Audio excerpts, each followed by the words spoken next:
If you're watching this video on a phone, realize that you're holding in your hand one of the most destructive devices to your productivity and achieving everything you want to achieve. This phone, right, is causing so much distraction, but it's even worse than that. But let's start with the distraction. Okay. They did a study where they gave 3 groups intelligence tests and memory tests. One group had the phone on their desk while they took the test. Another group had the phone in their pocket or in a bag next to them. And then another group had the phone in another room, right? They all took intelligence tests and memory tests. And as you might predict, the lowest scores were the people who had the phone on the desk while they took the test. The second lowest scores were when they had the phone in the pocket or in a bag next to them. And then the highest scores by far were the people who had the phone in the other room. So you got to realize that even when you're not using your phone, just having it near you is distracting your mind. You want to check it.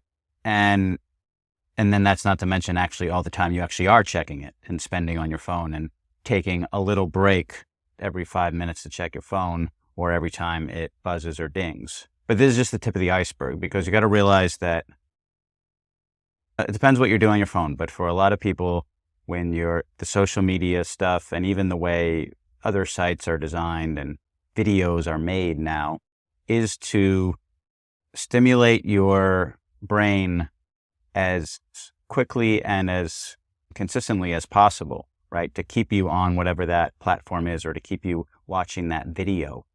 And it's not giving you time to think or realize that you should do something else or be bored.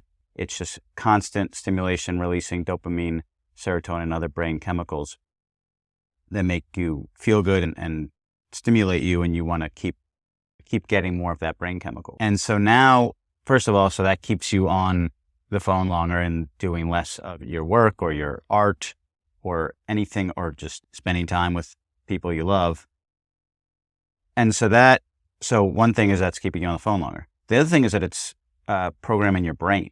It's reprogramming your brain to seek out those kind of experiences and expect that it will be stimulated that much and that often all the time, which means you become much more bored when you're not getting stimulated. So when you're off the phone, or if you're off the video games, if you play video games, when you're not in some kind of environment where you're getting that much stimuli, which is very hard, obviously, to replicate in the real world outside of, so it may be like some sports that are really rapidly paced or combat in the military or something. There's very few real life experiences that are going to be so constantly stimulating the TikTok.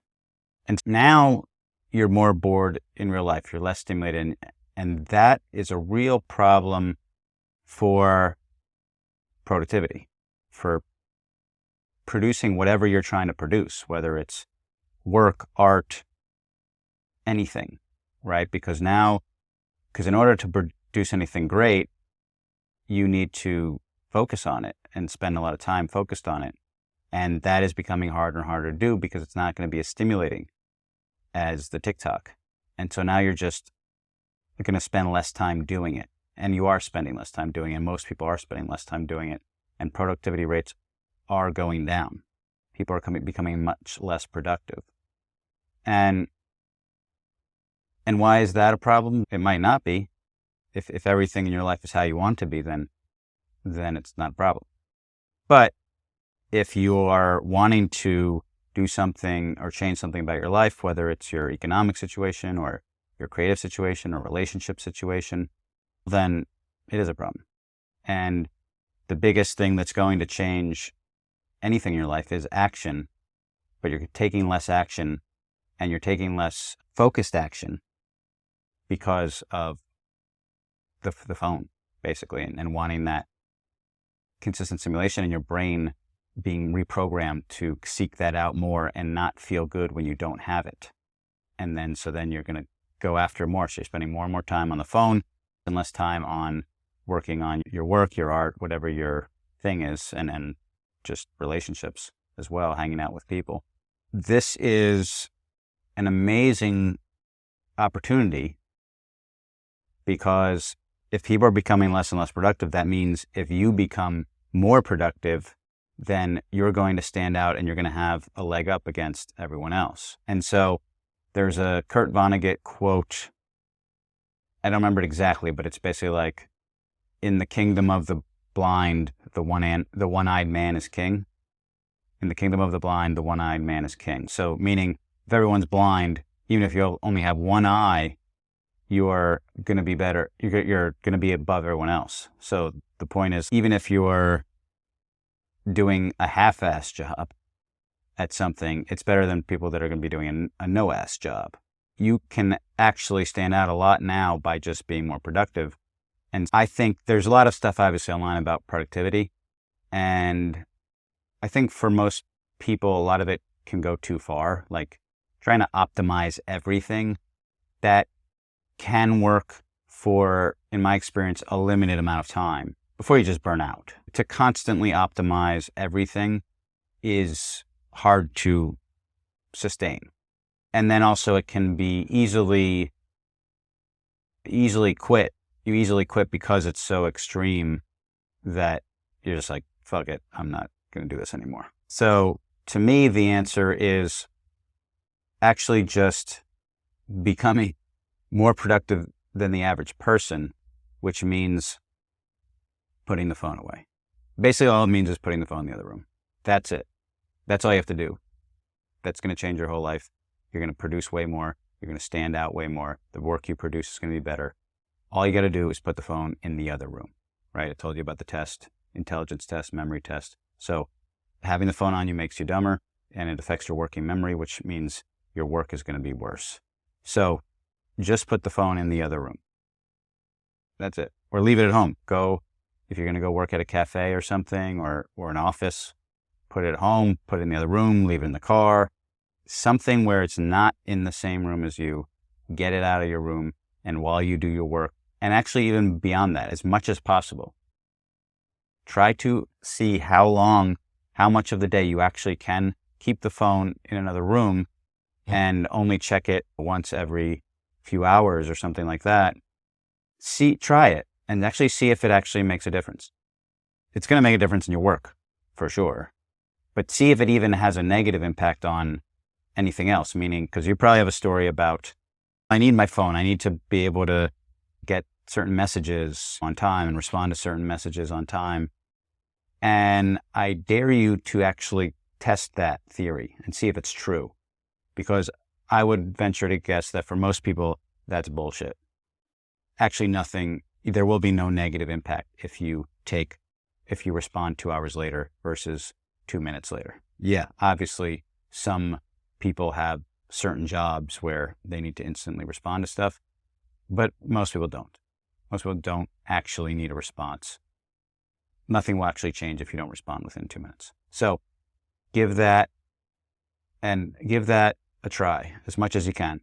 Have the phone in another room while you're doing anything, really. Even read a book or anything, even if it's not work.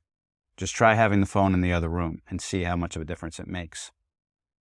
And realize that your brain is a rationalization machine, meaning it's going to try to rationalize everything to you. It's going to try to give you a good reason for everything that you're doing, even when what you're doing is not good for you. When I'm saying this, there are going to be, it's maybe going to inspire you a little bit, but then you're going to hear a message from your brain, but I need the phone on me, X, Y, and Z, right? Here are the reasons I need the phone on me. And that's just your brain rationalizing, and it's bullshit, okay? Make a concerted effort to have the phone in the other room and just realize that all those reasons you're telling yourself are bullshit, and test them. Don't take my word for it. Test it. See what happens. See if actually anything bad happens because you didn't have your phone on you for 2 hours.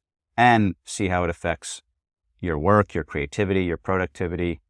It's going to make a massive difference. You're going to get so much more done, and the work you do is going to be so much better. So start there, but you'll also see that the less time you spend on your phone, the less discombobulated your brain is and the less seeking of stimuli that it is, right? The phone is an addiction, and there's going to be a ton of stuff that comes out on the addictive nature on the phone and how that's affecting your brain and your body. The data, it's not out yet because phones are still relatively new in human. The way the phones are now and TikTok and stuff is still relatively new. But this is going to be like smoking. If you look back in the 50s, you can see like advertisements where doctors were smoking. And if you you could go to a doctor and they would be smoking like in the room, like in a hospital, which now would be insane. But at the time, they didn't realize that it was so bad for you, cigarettes and secondhand smoke. So it's going to be the same with phones, is people are going to look back on this time and be like, okay, you guys didn't realize how much the phone was fucking your brain up and your whole nervous system. Get ahead of the curve, start limiting your phone use and just get it away from you while you're working on stuff and while you want to focus on anything, and see how much of a difference it makes. All right. Thanks for watching. See you in the next video.